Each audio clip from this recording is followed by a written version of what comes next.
When Ephraim Cutter first put his axe into the pines above the Green River, men in the settlement laughed behind their whiskey cups. They said he built his walls like a drunken trapper ties his pack all askew and leaning against the wind. Even the preacher's wife said it looked more like a beaver lodge than a Christian home.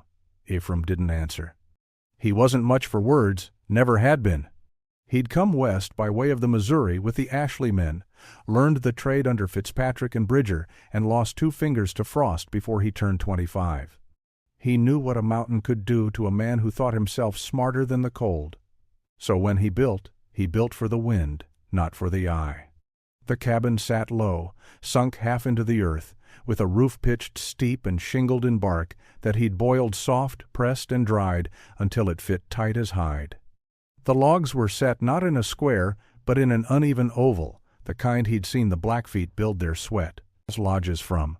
The settlers laughed at that too. But Ephraim remembered nights in the high Rockies when the snow came down like spilled flour and the wind spoke in long, cold tongues. Those lodges had held. He lined the walls with clay and buffalo hair.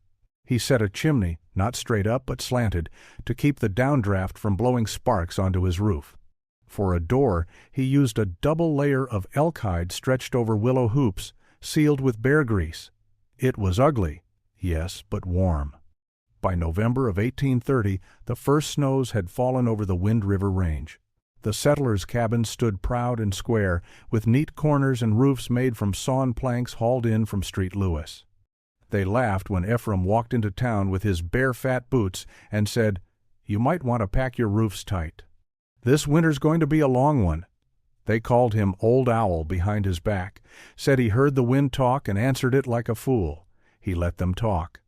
The first true storm came just after Christmas. It started with a wind that had no direction. It spun the smoke in circles and froze the cattle where they stood. Then the snow came. It didn't fall so much as fill every hollow, every creek, every open space turned white and still. The settlers burned green wood and cursed the smoke. Roofs groaned under the weight and chimneys cracked. One man tried to ride to the next farm for help, but his horse went down in the drifts, and by morning both were found stiff and glass-eyed near the creek. Ephraim stayed in his funny cabin. He'd dug a tunnel from his door to his woodpile before the first snow came. The roof, low and rounded, shed the weight like a muskrat shakes off water. He burned dry aspen and tallow candles, cooked parched corn, and drank melted snow seasoned with pine needles to keep the scurvy off. At night he listened. Not for company, for the mountain itself. The wind moved differently that year, thinner somehow, like it had lost patience with men. Coyotes went silent. Even the trees seemed to hold their breath. He'd lived through bad winters before, but this one had a mean streak in it. By mid-January, the settlers' food stores froze solid, their wells iced over. Some tried to burn wagon wheels for warmth. Others begged shelter at the fort, but even there the men were breaking open old beaver pelts for the hair oil inside, just to keep lamps burning. Then, one by one, they came to Ephraim's door. He took in 4 families before the snow let up, near 15 souls in all. They filled the space shoulder to shoulder, breathing the same warm air, cooking whatever scraps they had over his small but steady hearth. The air grew thick with smoke and sweat and stories. The children slept between the beds and the fire, their cheeks red and hot as coals. Ephraim rationed everything. When a child cried for more broth, he'd hand them a carved spoon and tell them to stir hope into it. "You stir long enough, you'll taste spring," he said. It worked better than any sermon. He mended mittens with sinew and made snowshoes from willow and hide. When the men wanted to hunt, he forbade it. "You'll lose yourself out there. The mountain don't like wanderers in her sleep." They thought him mad, but when the wind screamed so loud the chimney shook, they saw what he meant. Outside, whole cabins caved in under the drifts. The square ones, the civilized ones, failed first. The pretty planked walls buckled inward like paper, and the roofs collapsed under the snow's slow patience. Only Ephraim's beaver lodge stood, tight and round, pressing back the cold. By February, they were living on dried berries, parched corn, and melted snow. He taught them to breathe shallow to save air when the smoke built up, to rub each other's hands to keep the blood awake. One woman gave birth in that cabin. Her husband wept when he saw the child draw its first breath beside the fire that never went out. When the thaw came slow, reluctant, but certain, they stepped out into a land that had changed. The cattle were gone, the wagons splintered, the river clogged with ice. But Ephraim's cabin still stood.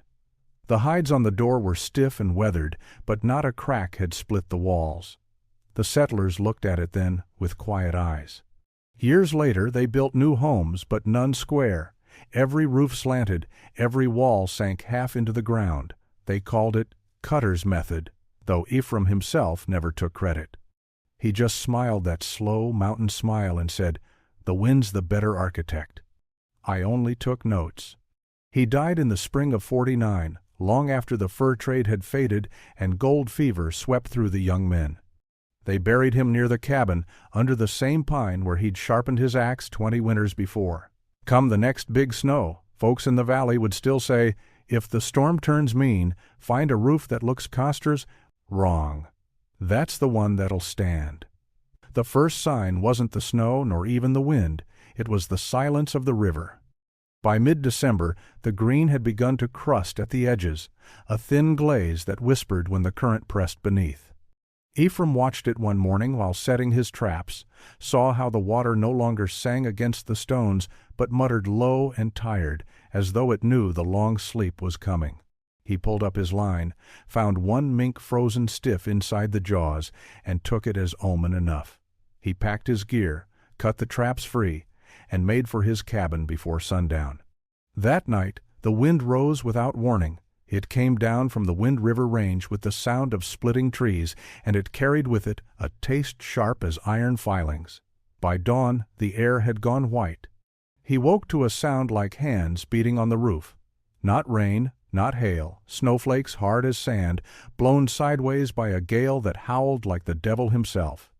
The door flapped, once, then twice, before he lashed it shut with a thong of rawhide. He fed the fire, rubbed his hands together till the blood burned back into them, and listened. Ephraim had heard storms before in the Black Hills, on the Yellowstone, and once in the Tetons, where a man could freeze standing upright. But this was different. This storm had no rhythm, no mercy, no breaks between its breaths. It howled 3 days without stopping. On the second day he opened the hatch to fetch more wood and found the tunnel half filled with drift. He dug through with a shovel, throwing snow behind him until the air stung his throat. The cold bit through his coat like it was nothing. His beard froze solid before he reached the pile. He grabbed what he could, a dozen logs and a sack of bark scrap, then crawled back inside. The door seals creaked as the wind tried to pull them open. Inside, the smoke from his fire refused to climb. It curled downward, hung in the air, thick and sour. He cracked the vent hole near the roof and watched the draft suck it clear. He'd learned that trick from a crow hunter years ago, the way to coax a fire's breath without letting the cold steal the heat. The settlers down in the valley never did learn it. He figured they'd pay for that before the thaw came. That night he dreamed of voices in the wind, the old trappers he'd ridden with, laughing around the rendezvous fire. Smith, Bridger, glass men who'd lived and died by their wits and the sharpness of their knives. In his dream they stood on a ridge of white, their faces rimmed with frost, watching him with the stillness of men long gone to legend. When he woke, the cabin was dark, but the fire still held a red heart. He spent his waking hours in the rhythm of survival: melt snow, dry mittens, split logs, mend the roof seams with tallow, check the vent, sleep, repeat. There was no time for loneliness, no room for doubt. In the wild, you kept busy or you went under. By the 5th day, the storm broke. The world outside had changed into something unearthly, silent, and blinding. The snow lay over the land in waves, higher than a man's head. Trees bent under its weight, and the creek had vanished beneath it. Even sound seemed buried. He climbed atop his roof, the snow crunching under his moccasins, and looked toward the valley. Smoke rose from only 2 chimneys where there should have been 15. The rest stood still and dead. He felt a knot settle in his gut. At sundown, he saw movement down the slope, a figure stumbling through the drifts, clutching something close to his chest. Ephraim grabbed his rifle and went out to meet him, the wind biting his face like a file. The man collapsed before he reached the door. Ephraim dragged him in by the arms, shut the hide flap behind them, and got him near the fire. It was Henry Lawton, one of the settlers who'd mocked his beaver lodge of a cabin just a month before. His face was pale, beard thick with frost, lips cracked and bleeding. In his arms he held a bundle wrapped in a shawl, a child. "She ain't breathed proper since yesterday," Henry rasped, his voice dry as old bark. Ephraim unwrapped the girl. Her cheeks were white as wax, her hands stiff. He laid her close to the fire, rubbed snow from her hair, and poured a few drops of hot broth against her lips. Hours passed before she stirred. When she finally coughed, weak and small, Henry broke down weeping. They stayed the night. Henry told him the storm had taken 3 roofs in the valley, crushed another man's ox stable, and froze a whole family in their cabin before morning. He'd set out hoping to reach the fort, but lost the trail after the 3rd mile. Said the snow was chest-deep in places, and the wind had erased every sign of road or fence. Ephraim gave him a place by the fire and a bowl of parched corn. "You'll stay here till the thaw," he said simply. By the end of the week, 3 more. Settlers came hollow-eyed, frost-bitten, desperate. One had lost his boots and wrapped his feet in rabbit pelts. Another dragged a sled piled with what food remained, flour hard as stone, and half a side of venison turned black with frost. Ephraim took them all in. He didn't ask favors. He just put them to work, cutting kindling, sealing drafts, stirring the pot. Each night the wind moaned like a mourning woman through the trees, and the cabin creaked under its weight but held fast. They could feel it, the shape of it working with the storm, not against it. Where square cabins shuddered and split, Ephraim's curved walls let the snow slide away. Sometimes they heard cracks echo through the night, another roof giving up in the valley. The sound made the children cry, but Ephraim would tell them stories. Of Hugh Glass crawling across the prairie after the bear, of Kit Carson outsmarting a Comanche war party by watching the stars, of how the Crow built lodges shaped like the wind itself. "The mountain don't much care what name you got," he said once, his voice low, the firelight dancing on his weathered face. "It only respects those who listen. I built this place with my ears more than my hands." When the storm finally eased, after nearly 30 days of siege, they stepped outside to a world new made. Snowbanks stood taller than men. The pines glittered with hoarfrost so thick they looked carved from glass. The cabins in the valley lay buried to their eaves. Only Ephraim's funny cabin still showed its roofline clean. Henry stood beside him, eyes wide, breath steaming. "Never thought I'd say it," he muttered, "but this place saved us." Ephraim just nodded, scanning the horizon. "Ain't the place," he said softly. "It's the thinking that built it." The wind shifted, then gentle, almost kind, as if the mountain itself agreed. For the first few days after the last of the settlers arrived, the cabin breathed like a great animal, slow, warm, and alive. You could hear it creak and settle as the frost outside deepened and the logs swelled with the wet weight of snow. 15 souls under one roof, every breath making a little cloud that hung in the lamplight before fading into the smoke. Ephraim had never meant the place for more than one man and his traps. Now it was full of the smell of boiled corn, tallow smoke, and wet wool. The children slept in a row beside the hearth, faces red and slick with sweat. The men took turns feeding the fire through the night, and the women kept their hands busy with mending, stirring, whispering prayers that had more gratitude than grace in them. He gave up his bunk for the Lawtons, Henry and his wife, with their girl, who'd nearly died in the snow. He slept sitting against the wall, hat over his eyes, rifle always within reach. No one asked why. They could see in his face the kind of man who didn't waste comfort when others needed it worse. The storm hadn't passed entirely. It still came in fits, like a wounded thing, nights of sleet that drummed against the bark roof, mornings when fog lay so thick a man couldn't see the trees 5 steps out the door. But the cabin held. It flexed with the weather the way an old bull moose stands against a river's push, not fighting, just existing, stronger than the force that meets it. The others began to understand that. Henry Lawton was the first to ask questions. "Why'd you build her half under the ground, Ephraim?" he said one evening, rubbing warmth into his hands. "Don't it flood come spring?" Ephraim poked at the fire with an iron rod. "Not if you give it a place to run," he said. "The earth keeps her steady. Ground stays near 35 degrees year-round, even when the sky tries to kill you. Cold can't reach what's already got its roots in the dirt." Henry nodded, thoughtful, as if he'd just learned something bigger than architecture. A day or two later, one of the men, Sam Cutter, no kin to Ephraim despite the name, took it upon himself to check on the other cabins in the valley. Ephraim warned him not to go. The wind had crusted the snow in layers, sharp as glass on top and powder soft beneath, but Sam went anyway. He came back hours later, limping, a ragged cut across his shin from where the crust had split him open. He said he'd found 2 cabins buried to their chimneys, and one man frozen where he'd stood, door half open, eyes wide like he'd seen the angel of death. After that, no one asked to leave again. Inside, life shrank down to small rhythms. They measured time not by the sun, which they hadn't seen in weeks, but by chores. At dawn they melted snow in the kettle, scraped frost from the beams, and wiped down the high door so it wouldn't stiffen shut. At noon they ate whatever Ephraim portioned out. A spoon of dried berries, a cup of broth, sometimes a strip of cured venison he'd traded for last fall. After dark they sat by the fire and told stories not to pass the time, but to remember they were still people. Ephraim spoke little, but when he did, they listened.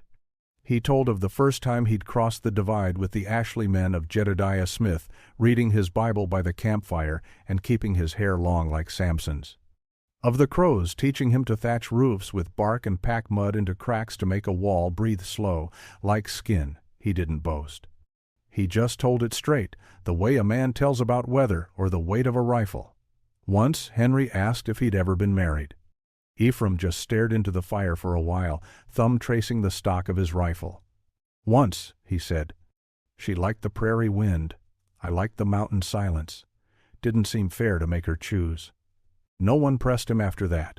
By midwinter the food was nearly gone. They boiled the last of the corn into a thin gruel, scraping the pot clean each night. Ephraim showed them how to chew on pine bark for sap, how to roast the inner cambium so it wouldn't sour the stomach. The settlers followed his lead, their pride worn down by hunger. One morning, the Lawton girl, her name was Mary, woke crying from a fever. The cabin fell quiet. Ephraim knelt beside her, touched her forehead, then the inside of her wrist, hot as a branding iron. He brewed a tea from willow bark and spruce needles, poured it slow between her lips. He told the others to keep the fire low and the air moving so the heat didn't smother her. For 3 days she lay between this world and the next. On the 4th morning she opened her eyes. Henry wept again, and his wife kissed Ephraim's hand. He pulled it away gently. "Ain't me," he said. "It's the mountain. She don't take a child if she don't have to." That night they found themselves laughing again quietly, like folks who'd forgotten how. Henry told a story about his first mule that wouldn't cross a stream unless he went first. Another man recalled the time a bull elk chased him clear through a thicket. Even Ephraim smiled, a small crack in the weathered mask he wore. Outside the snow softened at the edges. Drips fell from the eaves like slow clocks ticking down the season. The sun broke through one morning, low and weak but gold all the same. The children crowded the door tunnel to see it. The light hit their faces and made them squint and laugh. Ephraim watched from behind, silent, hands folded. By then, his beard was nearly white with frost, and his coat carried the smell of smoke and pine pitch. But his eyes were bright, steady, as the day he'd first cut the logs for that cabin. When the thaw came proper, they shoveled out the doorway and stepped into a valley changed. Half the cabins below had caved in. Dead cattle lay half buried near the creek. But Ephraim stood whole. The hide door cracked, the roof bowed a little but alive. Henry put a hand on the wall, almost reverent. "Looks like you were right all along," he said. Ephraim shrugged. "Ain't about being right," he answered. "Just about listening. Mountain'll teach a man everything he needs if he don't talk over her." In the weeks that followed, they patched roofs, dug out wagons, and gathered what was left of the settlement. People spoke of Cutter's cabin like a miracle, how it had stood when all else failed. Some said the shape was a gift from the Crow. Others said Ephraim had a touch of witchcraft. But those who'd spent the winter under his roof knew better. It wasn't magic that saved them. It was a man who had listened to the wind, trusted the ground, and built something ugly enough to live. By the spring thaw of 1831, word had spread far beyond the Green River Valley. Travelers heading north to the Wind River Rendezvous spoke of a cabin that had withstood the great winter, a winter that buried cattle, split wagon wheels, and killed strong men in their sleep. They said one man's house, built low and round like a den, had kept 15 souls alive when God himself seemed to have turned his back on the land. Ephraim Cutter never asked to be called a hero, but the frontier didn't much care for a man's opinion once it made up its mind. When the mountain passes opened and the trappers rode out with fresh pelts, they carried the tale east with them from Pierre's Hole to the Snake, from Bent's Fort to Taos. They called it the Beaver Lodge Cabin and told it by firelight. How old Ephraim had outsmarted the cold, how he'd taken in every desperate fool who came to his door, and how his house had stood while the pretty ones fell. Some of it was true, some had grown tall in the telling, but every word came from something real, something born of hard frost and harder will. Ephraim himself didn't change much. Once the snow melted and the settlers could fend for themselves, he went back to his routines, checking traps, cutting wood, trading hides for powder and salt. The valley folk tried to pay him back, but he'd only shake his head and say, "Keep your gratitude, spend it on the next storm." Still, they followed him. Wherever he went, men trailed behind asking how to notch logs like his, how to angle a chimney so smoke wouldn't choke a room, how to tell by smell when snow was coming. He'd teach them if they listened close and didn't talk too much. "Cabin's got to breathe," he'd say, running a scarred hand over a sapling beam. "If you choke it tight, it'll sweat and rot. Let her exhale slow. A home's like a man too proud and stiff. It won't bend when it needs to." The younger men began to copy his ways. Cabins sprouted along the green, built half in the earth, with low roofs and rounded corners. Some settlers called them cutter houses. Others still sneered at the look of them, said they weren't fit for Christian folks, that they smelled of Indian habit and pagan craft. But when the next winter came and the wind tore through the valley again, it was the cutter houses that stood. By then, Ephraim had grown thinner. The beard that once shone brown as chestnut now came in white and wiry. His hands shook some mornings when he held his coffee cup, and he spent more time sitting in the sun than roaming the high country. But his eyes never dulled.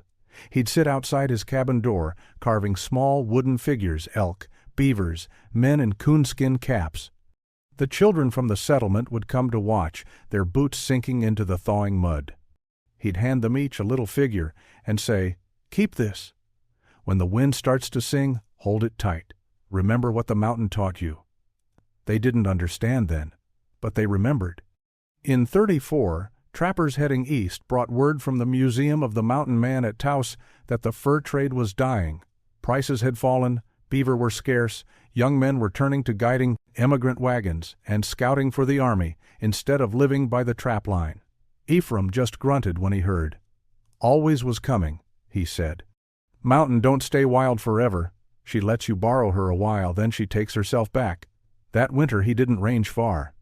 The cold crept into his bones early, and he started coughing deep, wet, like the sound of thawing ice.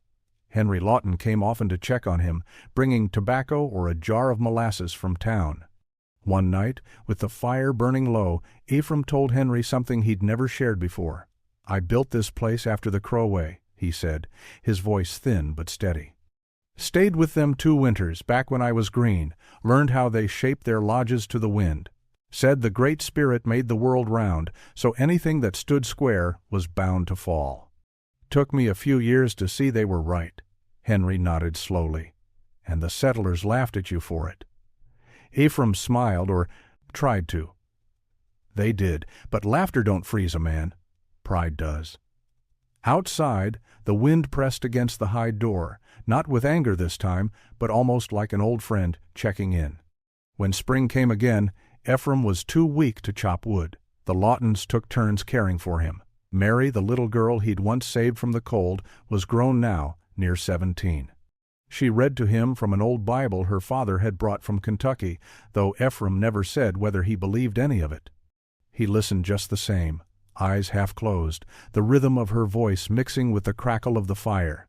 In early May, he asked Henry to help him outside one last time. They walked slow to the pine tree that stood behind the cabin, the one that had watched him fell its brothers 30 winters ago. He leaned a hand against the trunk, breathing deep. "Bury me here when I go," he said quietly. "Under this pine.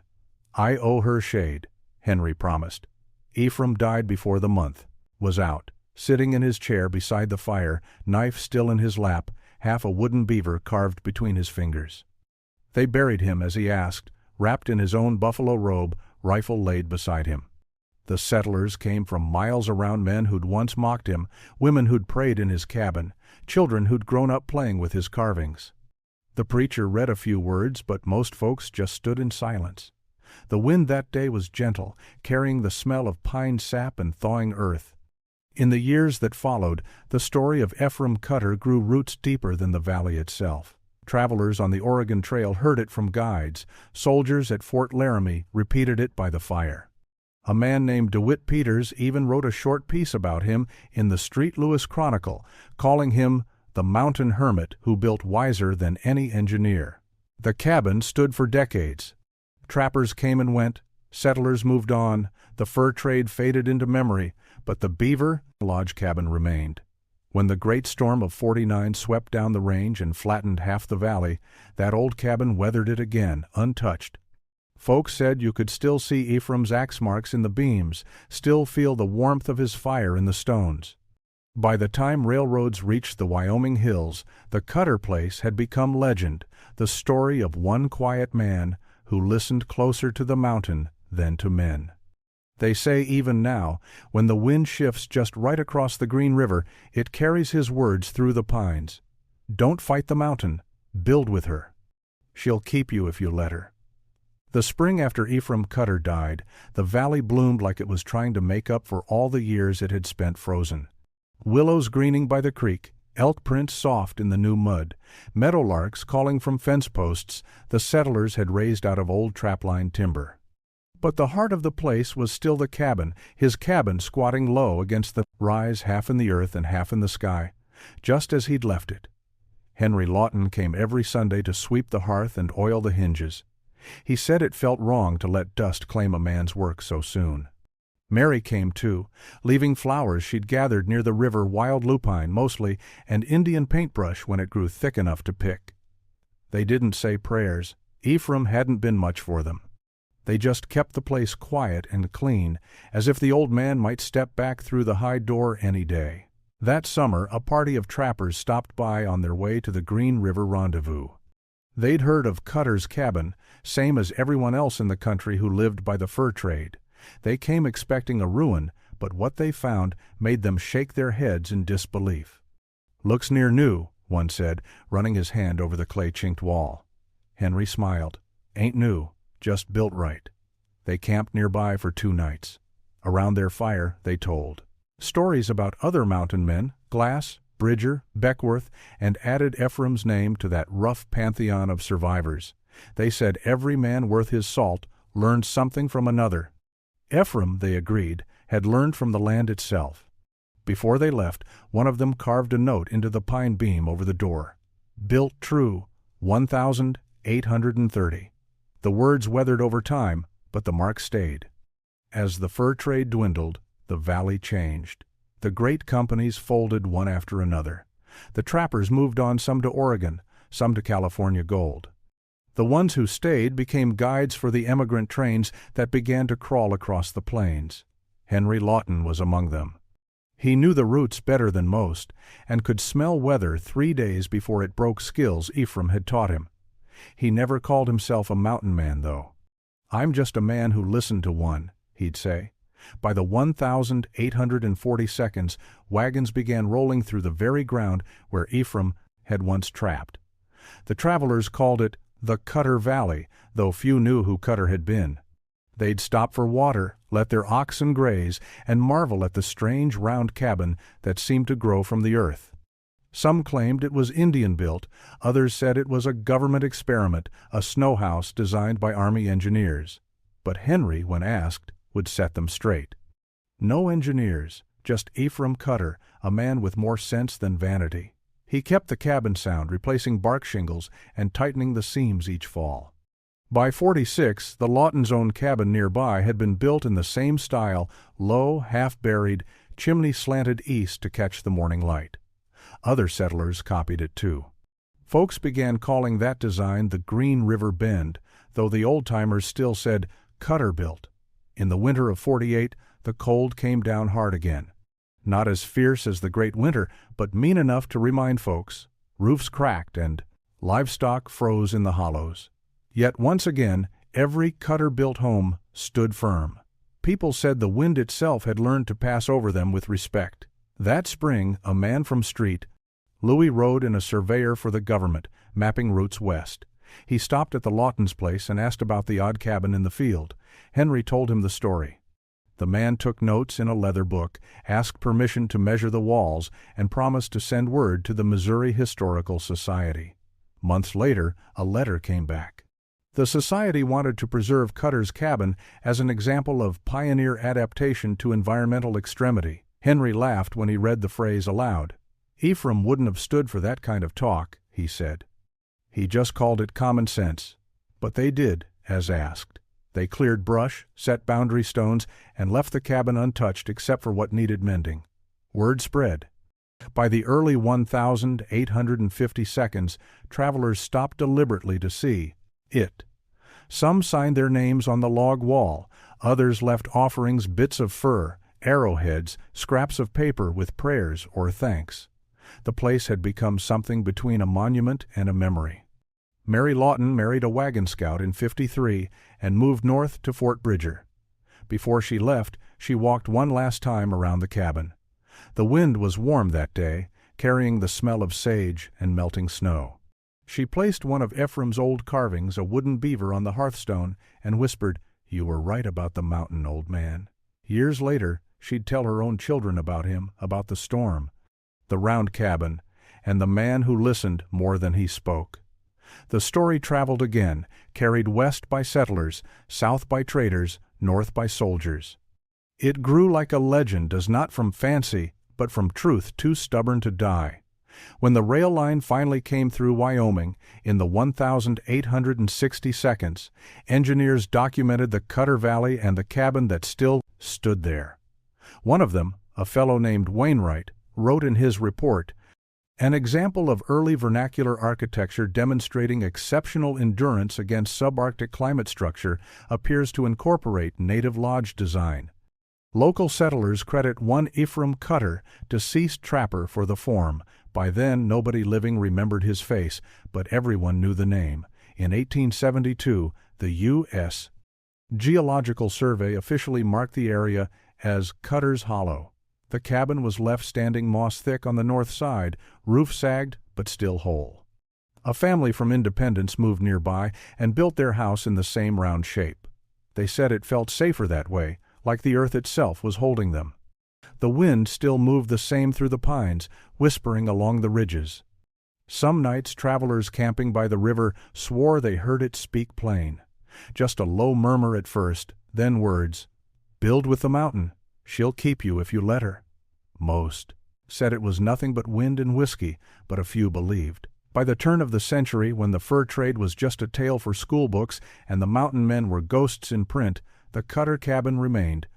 A trapper's lodge turned settler's refuge, turned symbol of survival, all from one man who'd trusted his instincts over convention. And though storms still came down the range, fierce and howling, folks said the Cutter Valley never lost another man to winter. By the time the 20th century turned its second page, the cabin had been forgotten by most, remembered by few, and understood by none. The valley that once echoed with the call of elk and the snap of trap springs was quiet now, fenced and parceled, the fur trade long gone to books and museums. Cutter's Hollow became a name on old maps printed once in bold, later in italics, then dropped altogether when the land was sold to a ranching outfit out of Pinedale. Still, the cabin stood. Half buried in sage, door hanging by one hinge, roof worn thin as old leather, but it stood. The mountains have a long memory for things built true. In 1911, a surveyor named Thomas Beadle was riding through the foothills, retracing trails for a proposed stage route. He came across a hump in the land where grass grew thick and even. His horse snorted and stopped. The ground sounded hollow beneath its hooves. Beadle dismounted, brushed aside the sage, and found the curve of old timbers beneath the dirt. He cleared more and saw the unmistakable outline of a circular cabin. Inside lay a hearthstone blackened but intact and a small wooden carving of a beaver, still resting where Mary Lawton had left it 60 years before. Beadle wasn't a sentimental man, but something about the place gave him pause. He made a sketch in his journal and wrote, "Structure appears older than the settlement period. Unique form, possibly Trapper's Lodge. Remarkable preservation." His notes later found their way to the Wyoming Historical Society, which sent an expedition the following summer. Among them was a young historian named Margaret Holloway, one of the few women working field studies in the West at the time. She'd grown up on frontier tales, Jim Bridger, Hugh Glass, Kit Carson, and when she saw the round, half-buried hut, she knew it was something different. Something older than the homesteads, yet built with a mind for survival rather than glory. She and her team excavated the site carefully, uncovering layers of soil and time. Beneath the sod roof they found chinking made from river clay mixed with straw and horsehair, still strong enough to hold shape. The walls were hand-hewn pine, curved with precision, pegged rather than nailed. There was no metalwork beyond a single rusted knife blade, no manufactured parts at all. Everything was local, practical, and deliberate. Then came the discovery that tied it all together, a small brass tobacco tin wedged into a hollow beam, wrapped in oiled cloth. Inside were a few loose pages, written in a neat but faded hand. Margaret cleaned them gently and read the first line, "Ephraim Cutter, Green River, Winter of our Lord, 1830. The papers were part journal, part tally of stores, part meditation. The last thoughts of a man caught in a storm too fierce for memory. They spoke of frostbite and hunger, of rebuilding the chimney, of trusting the mountain's design over man's pride. And near the end, if any should find this, know that I did not die from the cold, but from rest." The mountain kept her promise. Margaret wept when she read that. Not from pity, but from awe at the simplicity of the words, at the endurance behind them. She wrote later in her own journal, "I believe this Cutter to have been among the earliest architects of survival in the Rockies, a man who built not for show, but for life itself." Word spread quickly. The Museum of the Mountain Man in Pinedale acquired the papers, had them cleaned and authenticated. They matched the known fur trade routes and language of the 1832 precisely. Cutter, who had been a ghost story told around trapper fires, suddenly had handwriting, habits, and proof of existence. By the 1932, historians placed him among the circle of Jedediah Smith and Jim Bridger, not as famous, but every bit as resilient. A short entry in the Rocky Mountain Fur Trade Journal described him as an independent free trapper operating west of the Green River Rendezvous, noted for an unusual circular dwelling discovered by settlers. C. 1830. The tone was academic, but between the lines one could feel the reverence. When the cabin was reconstructed for display in 1948, they followed Cutter's original design as closely as possible. Clay chinking, willow-braced rafters, a chimney slanted to the east. A brass plaque read, "Ephraim Cutter's Cabin, built 1830, mocked by men, proven by winter." Tourists passed through, some barely men, glancing. But the trappers who still roamed those parts, the last of the true mountain men, or their descendants, stopped and stood quiet before it. They said it felt familiar, like the shape of an old campfire circle or the hollow of a dugout lodge. One of them, a man named Albert Two Dogs Finch, who had lived among the Crow, touched the cabin's wall and said, "Whoever built this listened to the land same way my people did." The others nodded. Respect was currency out there, and Cutter had earned it a century late. Through the decades, the legend only grew. Writers came and went. Win Blevins, Bernard DeVoto, even a young student named Irving Stone passed through, taking notes for what would become Men to Match My Mountains. Each described Cutter's cabin as a testament to frontier intuition. But the locals just called it what it was, home-built right. By the 1972nd, preservationists had moved the structure's remnants into controlled display at the Museum of the Mountain Man. The valley itself remained wild, dotted with the stones that once marked its boundaries. The Cutter name lingered on maps, on a few cattle brands, and in the murmured stories of guides who led hunters up through the Green River Basin. And still, sometimes, the wind played its old tricks. Visitors camping nearby swore they heard voices in the dark, not words, just a rhythm, like wood creaking in the cold, followed by a deep sigh of wind through pine. The guides would smile and say, "That's just Cutter," checking his roof. In 2006, a team of archaeologists and living historians from the American Mountain Men Association returned to the original site. Using Cutter's recovered notes, they built an exact replica using period tools, no nails, no sawmills, no modern cheats. The build took 6 weeks, through heat, rain, and early snow. When they finished, they lit a fire in the hearth and sat through the night as temperatures dropped below freezing. Not one draft entered. The leader of the group, Elias Cord, wrote afterward, "It's not just a cabin, it's a philosophy. Trust the land, not against it." Cutter knew what engineers are still learning. Structure follows weather. Today, the original logs rest safely in the museum archives, preserved under glass. But in the foothills above Pinedale, the replica stands where the old one once did, open to the wind and the curious. If you visit at dawn, you'll see frost steaming off the clay walls, sunlight sliding through the chimney just as Cutter planned it. And if you stand still long enough, the silence will tell you a story of a man mocked for his funny cabin, who listened to the mountain and was remembered not for the years he lived, but for the one winter he refused to die.